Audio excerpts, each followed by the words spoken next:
आज देशामध्ये इन्व्हेस्टमेंट खूप मोठ्या प्रमाणात चाललेली आहे, हजारोनी लाखो कोटीची चाललेली आहे.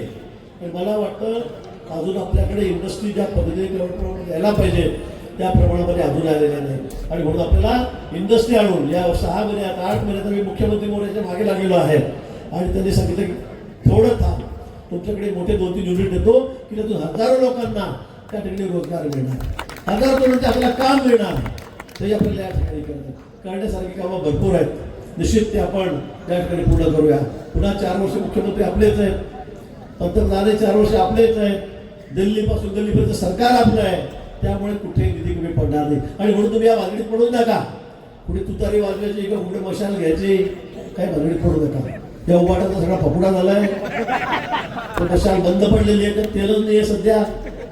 फक्त दोघे भाऊ फक्त बस मराठी मुंबई तुटणार याचाच गजर करतायत, काहीतरी वाच्यता करतायत. पण विकासाचा कुठलाही प्लॅन त्यांच्याकडे नाही, डेव्हलपमेंटचा प्लॅन त्यांच्याकडे त्या ठिकाणी नाही, काहीच नाही. 2.5 वर्षाच्या उद्धवजींना आम्ही त्या ठिकाणी मुख्यमंत्री केलं, बंडखोरी केली त्यांनी, केले सगळे एकत्र झाले. काँग्रेस राष्ट्रवादी 2.5 वर्षामध्ये फक्त 4 दिवस उरले. तर हे महाशय सचिवालयाची पायरी चढलेली, मंत्रालयाची, विधानसभा झाले नाही, कोरोनाचा काळ होता, घराच्या बाहेर पडले नाही. आम्ही रात्रंदिवस फिरतोय, देवेंद्रजी फिरतायत, आम्ही सगळे फिरतो, लोकांची सेवा करतो, दवाखान्यामध्ये फिरतोय. पण 4 दिवस सुद्धा हे मात्र घराच्या बाहेर पडले नाही. मी टीव्हीवर बघतोय, मी लॅपटॉपवरून काम करतोय, मी कॉम्प्युटरवरून काम करतोय, मी ऑनलाईन काम करतोय. आणि लोक इकडे मरतायत.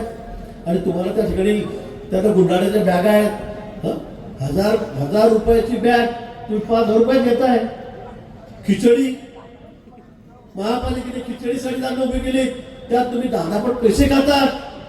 तुम्ही आता परत मुख्यमंत्री व्हायला निघतात, महापालिका ताब्यात घ्यायला जातात. काय चाललंय? संजय राऊत म्हणताय उद्धवजी म्हणजे पंतप्रधान पदाचं मटेरियल आहे.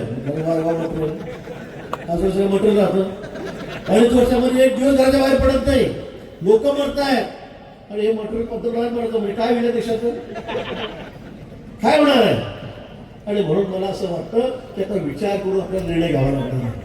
एक मत सुद्धा आपलं वाया जाऊ देऊ नका.